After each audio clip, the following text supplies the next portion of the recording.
heavens and the earth, the ever-living, he is the first. He's the owner of mercy. He sent his messengers to warn his creatures of the grave dangers. السلام عليكم ورحمة الله. بسم الله الرحمن الرحيم. الحمد لله رب العالمين، له الحمد الحسن والثناء الجميل، وأشهد أن لا إله إلا الله الملك الحق المبين، وأشهد أن محمدا رسول الله المبعوث رحمة للعالمين. We begin in the name of Allah subhanahu wa ta'ala, the most merciful, the bestower of mercy. All praise and glory belongs to Allah, Lord of the worlds. Indeed, Allah is deserving of the best of thanks and the most beautiful of praises. And we testify that no one is worthy of our worship and devotion but Allah and Allah alone, without any partners, the true Supreme King, and that the Prophet Muhammad sallallahu alayhi wasallam was indeed his servant and his prophet and his messenger, and the best of his creation and the seal of his revelation, and the most beloved of the slaves of Allah to Allah, whom Allah Azza wa Jal had sent with the Quran as a mercy to the worlds. We continue inshaAllah Azza wa Jal speaking about the importance of understanding the Quran as one of our three objectives for this series of episodes, The Prince of Piety. We said the main objective here is number one, to appreciate the Quran, and we touched a bit upon that in the previous episode, and we began discussing the importance to understand the Quran for your own sake, for you can only reflect on that which you understand, that which you know. Also, it's key for us to understand the Quran so that we can explain our religion correct to the Muslims themselves and to the non-Muslims alike. Otherwise, we will find others explaining to us our religion for us. And this is true. Many of the people out there that have the leading positions in the world as scholars of Islamic studies or otherwise from some of the most renowned universities, unfortunately, they're not Muslims. So they're representing Islam and speaking on behalf of Islam from the outside. And the problem with that at times is very obvious. Also, for our own sake, even among the Muslims, we find at times people that are supposed to be Muslim and claim to be Muslims, and they look like us and they walk and talk like us, and they're presented to the world as sometimes Islamic thinkers, and then they bring forth concepts that are most distant from the religion of Allah subhanahu wa ta'ala, which His Messenger sallallahu alayhi wa sallam came with and brought to us the Quran containing, making some of the most unqualified interpretations of the Quran. People have come out upon us and have said that hijab just means modesty really, and that salah just means meditation or just means spirituality. It means don't be too materialistic. It doesn't mean an actual procedure and practice that a Muslim does. And these are preposterous claims. This cannot be the case. What is our religion if we don't understand it and understand that it provides for us definitive guidance? It cannot mean whatever anyone called an Islamic thinker can say it means. No, our religion is not that. People are going to assume that their religion is not at all providing them with anything but a flimsy headline of what guidance should be. As others know, our religion is different than the religion of others. Our religion is defined perfectly for us and maps out for us everything we need to know for this world and for the next. And we know, by the way, on the issue of Islamic thinking in and of itself is not praiseworthy, right? Because of the limitations of the human mind. So unless it is guided by the rails, if you will, the parameters of the Quran and Sunnah of revelation, thinking can go astray. Very recently, someone came and told me in this past few weeks that one of those who is an expert on this field and is proudly saying, I'm a Muslim and I explain to the people the Muslim faith because of this degree that I got from a place that is specialized in other sciences, honestly. But the point, he said that our religion teaches us that Muhammad sallallahu alayhi wasallam was sent as a mercy to the worlds. And therefore, based on that, my opinion is that, look at just the headlines and a whole new religion comes out from misunderstanding the headline or misapplying it. And therefore, I believe, with all due respect to whoever would disagree with me, it is part of being merciful to humanity that we respect their beliefs and we tell our Christian citizens, Merry Christmas. We must do that, or else where is the mercy if we don't feel for their happiness? Subhanallah, how can that be? How can part of our mercy, part of the mercy of Muhammad sallallahu alayhi wasallam is that he came to the world and clarified to them the true message of Jesus Christ. May the peace and blessings of Allah be upon him. And what he lived for, and what he would have died for, had not Allah subhanahu wa ta'ala decreed otherwise, decreed that his mission was not yet done, and that he was lifted to the heavens and will come back at the end of time. But part of a mercy to the world is the mercy of clarification regarding the message of the prophets. So how can we claim that it's mercy? For example, look at the lopsided understanding of the Quran. Claim that it is mercy to show them approval of the day that they say was the birth of the Son of God. So we have to understand our book. And we have to understand that there's a mechanism for understanding our book, right? It cannot, where is the authority in the Quran? How does it define guidance for us if it can mean a different thing for each and every person? If it has subjective meanings, it can mean this for you, and this for you, and this for you, and that for you. How can it be then a means to clarify to people who is right and who is wrong? So there's a mechanism. You see, the Quran tells us that it defines itself, okay? It explains to us what it means. Different parts explain others. And it told us that the Prophet ﷺ clarifies what has been revealed in the Quran. And the Quran tells us that the Arabic language, we sent it down as an Arabic Quran in Surah Yusuf at the very beginning. We sent it down as an Arabic Quran so that you may understand that the Arabic language is of the necessary means to qualify a person to work towards understanding the Quran. And the Quran told us about the companions radiallahu anhum, if you believe the way they have believed, then you have been guided, right? So the Quran in and of itself, parts of it resemble one another. That clarifies to us the understanding. The Prophet ﷺ's statements and actions and approvals clarify to us what the Quran means and what this verse could not have possibly meant, because we don't understand it better than the Messenger ﷺ. And then the Arabic language, the classical Arabic language, addressed the people in the language that they mastered so that it would be very clear to them and they can clarify to the world. Likewise, the companions radiallahu anhum, they lived the descent of the Quran and they applied the Quran under the eyes of Muhammad sallallahu alayhi wasallam, and he would approve of a certain understanding and he would disapprove of another understanding. So there is a mechanism for understanding the Quran. So we said appreciate and understand and then reflect. The importance of reflecting in a nutshell is that the pinnacle of iman, of faith, is called yaqeen, it's called certainty, right? To have that certitude, that solid conviction that does not waver. This is the heights of iman, the highest levels of faith. Where does yaqeen come from? If we are to say it, in brief, yaqeen is born of knowledge and reflection, the importance of reflection. Knowledge and reflection.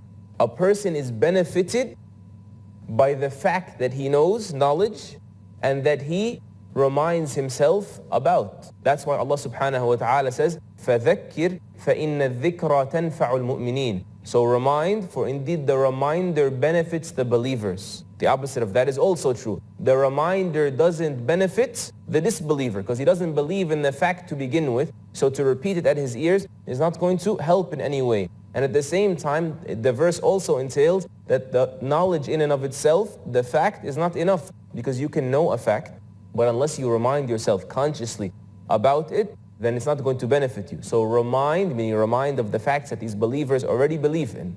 For that then will benefit them. You are benefited.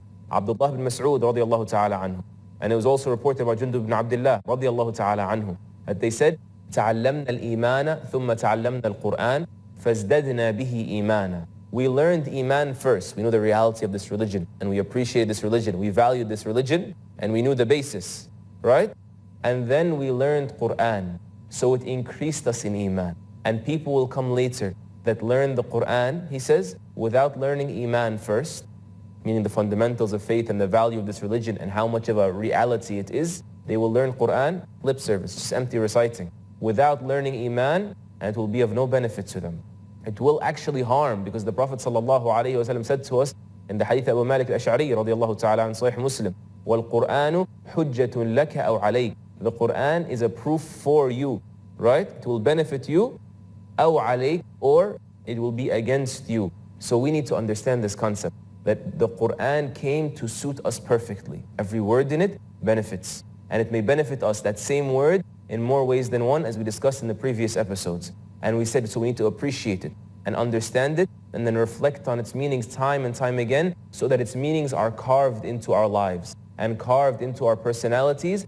And this is the bounty of Allah, that He makes you an extraordinary human being through the Quran. And with that, we mentioned the ayah in Surah Al-Zumar that mentions this very fact. Listen to these words of Allah subhanahu wa ta'ala, wherein He says, Allahu nazzala ahsan al-hadithi kitaban mutashabihan mathani. Indeed, Allah has sent down the best of speech, kitaba, a book, mutashabiha, parts of it resemble one another, to reinforce these meanings. The Quran repeats itself so that the meanings are clear to you. Mathani means it mentions things in pairs. It also gives you a balance to things.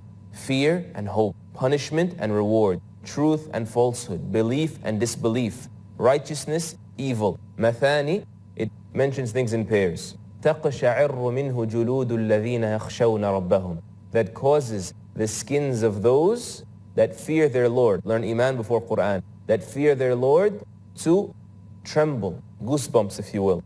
ثُمَّ, listen to this. ثُمَّ تَلِينُ جُلُودُهُمْ وَقُلُوبُهُمْ إِلَى ذِكْرِ اللَّهِ. And then their skins and their hearts calm and become reassured with the remembrance of Allah. Look at the balance that the Quran provides for us. وَمَنْ يُضْلِلِ اللَّهُ فَمَا لَهُ مِنْ هَادٍ. And whomever Allah misguides, whomever is deprived of that, then no one can guide them. No one can guide them after Allah subhanahu wa ta'ala has deprived them of benefiting from the book of Allah Azza wa Jal.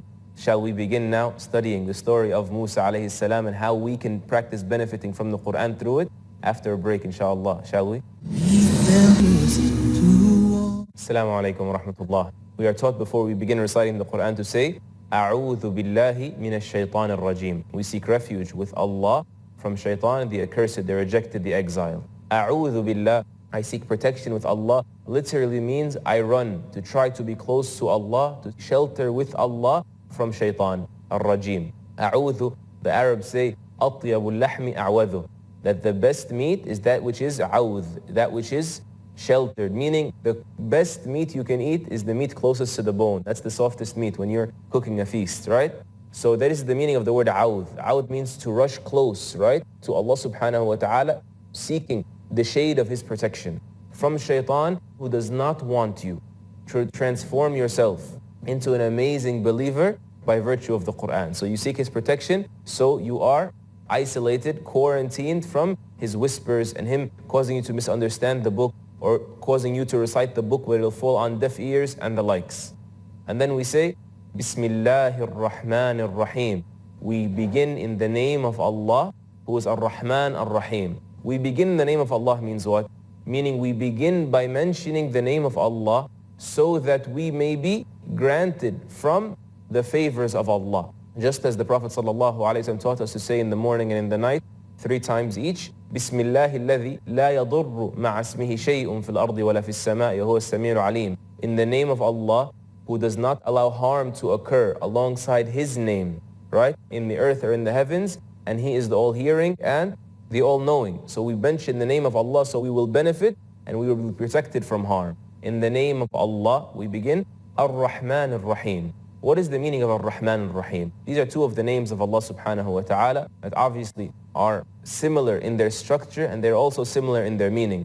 But there is a very subtle, very beautiful difference between Ar-Rahman and Ar-Rahim. Ar-Rahman is the most merciful. This is one of the names of Allah, one of the very unique names of Allah subhanahu wa ta'ala. As Allah Azza wa Jal says, قُلِ ادْعُوا اللَّهَ أَوِ ادْعُوا الرَّحْمَنَ أَيَّمَّا تَدْعُوا فَلَهُ الْأَسْمَاءُ الْحُسْنَى. Call upon Allah or call upon Ar-Rahman, whichever of those 2 names you call upon Him using, belonging to Him are the beautiful names. But Ar-Rahman is one of the special names of Allah that identify Him and who He is, subhanahu wa ta'ala. Meaning Allah is His personal name, the one true God, and Ar-Rahman is His name, that He is the most merciful. That is the most necessary of His qualities, subhanahu wa ta'ala, that He tells us about. Notice that we begin the Quran mentioning that same name at the beginning of every single surah, aside from Surah At-Tawbah, the only exception. Why? Because that is who He is. We don't say, we begin the name of Allah, who is the avenging, the Allah who is the punisher. These are not the names of Allah subhanahu wa ta'ala. They are actions that He does, but who He is, Ar-Rahman. So He is the most merciful. And Ar-Rahim means the bestower of mercy or the deliverer of mercy. So what's the difference? Ar-Rahman is a quality of Allah, that no one is merciful the way that Allah is. And the mercy of the creation cannot be compared to the mercy of Allah. And that every mercy that exists in the creation is nothing but an effect that was created because he is the most merciful. As for Ar-Rahim, this means he is the one that delivers that mercy to whomever he wishes. Whomever he gives mercy to, no one can withhold mercy from that person. And whomever he refuses to have mercy on, no one can show mercy to them. So this is from the perfection of Allah, that he is the most merciful and that he delivers the mercy, right or wrong. Because a person, for example, on the human level, could be merciful but incapable of delivering that mercy. For example, he sees a poor person and he feels bad for that poor person. This is not the only meaning of mercy, obviously, but because of his mercy, he feels bad as a human being and he wishes he could help, but he doesn't have money. Or a person seeing another being oppressed and he has mercy towards the oppressed, but he does not possess the strength, the ability to go defend the oppressed. So he is merciful, this person, but he's incapable of delivering that mercy. Understood? Like Abdullah ibn Mas'ud radiallahu ta'ala anh, he says when the Prophet sallallahu alayhi wasallam was badgered by Quraysh as he tried to worship with the Kaaba, at that time I was the slave of Abu Jahl, he said, I wished I could do something, but I couldn't. Human beings have this limitation. Whereas Allah subhanahu wa ta'ala, not only is he more merciful than us, his mercy gets delivered. As the verses in the beginning of Surah Fatir say, مَا يَفْتَحِ اللَّهُ لِلنَّاسِ مِنْ رَحْمَةٍ فَلَا مُمْسِكَ لَهَا وَمَا يُمْسِكْ فَلَا مُرْسِلَ لَهُ مِنْ بَعْدِهِ. Whenever Allah opens any door of mercy, no one can withhold it. And whenever Allah subhanahu wa ta'ala withholds, meaning a bit of that mercy, some of that mercy, no one can deliver it after him subhanahu wa ta'ala. So when Allah azza wa jal wishes to have mercy on someone in the most dismal conditions, right? Locked away from the world, poor, deaf, dumb and blind, subjugated, solitary confinement, he wishes that person could receive from the mercy of Allah, which will make him more happy and content than the people outside, assuming they're living lives of luxury. And the opposite is also true. If Allah wishes to withhold mercy, a person can have all the means of happiness available to him, of wealth and of children and of status and of respect, all of it. And somehow he finds this loneliness in the middle of the crowds. He finds that he is disconnected and he cannot find happiness. Rather, he prefers death over these luxuries that he has. So Allah subhanahu wa ta'ala, we begin in his name. He is the most merciful and the one that is Rahim. He delivers that mercy. وَكَانَ بِالْمُؤْمِنِينَ رَحِيمًا. And he is with the believers Rahim, meaning this is an action he does with them. He delivers his mercy to them. Allah delivers his mercy to all, but the believers have a special allotment of Allah Azza wa Jall's mercy. Then the surah begins, Ta, Sin, Mim. This is the first verse. Ta, Sin, Mim. 3 letters of the Arabic alphabet. These are what are known as the disconnected letters or al-huruf al-muqatta'a that are found in 28 or 29 surahs of the Quran. They begin with these letters like Ta, Sin, Mim, Alif, Lam, Mim, Qaf, Sad, Alif, Lam, Ra, Alif, Lam, Mim, Sad, Ha, Mim, Ain, Sin, Qaf. These are the letters that begin in the beginnings of certain surahs. What is the meaning of these letters? And what is the use of these letters? What is the wisdom behind them being there? There are many opinions with regards to their meanings, but we're not going to study them all now and, arrange them strongest to weakest. But the vast majority of the scholars, especially the early scholars of Islam, and the greatest of them, like Abdullah ibn Abbas radiallahu anhuma, and Abdullah ibn Mas'ud radiallahu anhu, 2 companions of the Prophet sallallahu alayhi wasallam, they say and they hold their opinion that this is from the mutashabih of the Quran. This is of those types of statements or verses or letters in the Quran that their knowledge is known by none but Allah subhanahu wa ta'ala. As Allah Azza wa Jal said in the beginning of Surah Ali Imran, وَمَا يَعْلَمُ تَأْوِيلَهُ إِلَّا اللَّهِ. And no one knows their true meaning but Allah subhanahu wa ta'ala. This is the view of the majority. And a person may say, but why would letters be there that their meaning is not known? The verse in Surah Ali Imran explains to us just that. He says, وَالرَّاسِخُونَ فِي الْعِلْمِ يَقُولُونَ آمَنَّا بِهِ كُلٌّ مِّنْ عِنْدِ رَبِّنَا. Those that have true knowledge, they say, we believe in it.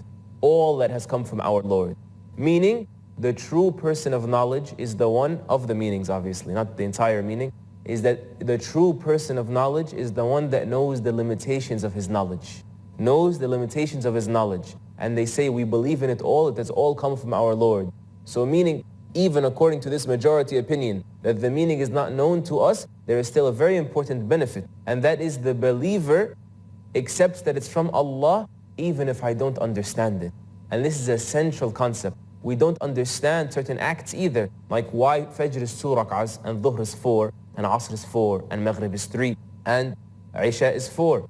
We don't understand why we don't eat pork, maybe a long time ago. Maybe it's a little clearer to us now after research, the parasites involved with pork. Maybe there's more reasons. But the point is, even if we did not understand, the believer says, this is from my Lord, whether it's the words we're reciting or the rules we're adopting. From our Lord, amanna bihi, we believe in it. This is the majority opinion. There are other opinions, as I said, and they have different strengths and weaknesses. And who am I to jump into the crowd of scholars and separate between them, if you will, though it's not a fight, right? Just a matter of an academic debate. But there is one meaning, though, that I want to mention that is not weak. It is absolutely wrong. We need to know that. And that is the meaning that no scholar obviously has ever mentioned, but we hear it nowadays. We found it on the internet and other places, and it's quite sad that these letters have numerical values, meaning every letter represents a number. And these numerical values, when plugged into the proper equation, they're a formula to let us know when Armageddon is going to happen, when the day of judgment is going to come to pass. And this is absolutely false. And we are not allowed to believe that. Because Allah subhanahu wa ta'ala said in more than one place in the Quran, يَسْأَلُونَكَ عَنِ السَّاعَةِ أَيَّانَ مُرْسَاهَا. They ask you about the hour, O Messenger of Allah, O Muhammad, when will it come to pass? Allah subhanahu wa ta'ala tells us, قُلْ إِنَّمَا عِلْمُهَا عِنْدَ اللَّهِ. O Muhammad, tell them, its knowledge is only with Allah. That was Surah Al-A'raf. In Surah Al-Nazi'at, Allah Azza wa Jalla says, فِيمَ أَنْتَ مِنْ ذِكْرَاهَا. Who are you to mention it? Meaning, who are you? Even Muhammad sallallahu alayhi wa sallam, the Prophet of Allah, who are you to mention, to even know what to say about something like this? The knowledge of the hour, no one knows but Allah subhanahu wa ta'ala. Not the greatest of prophets, not the nearest of angels to Allah subhanahu wa ta'ala. And that's why that verse in Surah Al-A'raf continues to tell us this. ثَقُلَتْ فِي السَّمَاوَاتِ وَالْأَرْضِ. This is a burden in the heavens and the earth that no one knows when it is. It is a burden in the heavens and the earth that it will only come to us, as the verse continues and says, لَا تَأْتِيكُمْ إِلَّا بَغْتَةً. It will only come all of a sudden. That the whole universe is in reality on edge about this, as they should be. When the day of judgment is going to happen, قُلْ إِنَّمَا عِلْمُهَا عِنْدَ اللَّهِ. Tell them its knowledge is with Allah subhanahu wa ta'ala. So this cannot be the meaning of the verse.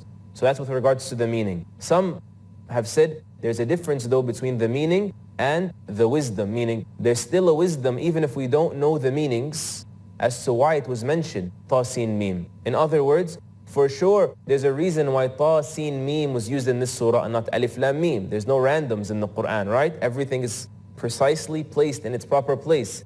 But still, despite that, there's a benefit in using it. And that benefit is, according to some scholars at least, is that these letters, regardless of their meanings, they are a challenge to those that have mastered the Arabic language. Like the Arab, the disbelievers had mastered this language. So Allah subhanahu wa ta'ala, it's as if He's challenged them and saying, here are some of the letters that you use. I'm not using anything else. So why don't you produce a book like this? And of the proofs of that opinion is that almost every single time those letters are used, right after them is a mention of the Quran. Qaf wal-Quran al-Majid. Sad wal-Quran dhikr.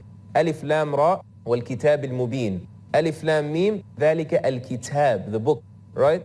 So this was of the wisdoms that are mentioned, and Allah subhanahu wa ta'ala knows best. Until next time, inshallah, we move on to the second verse, and we hope you'll be with us.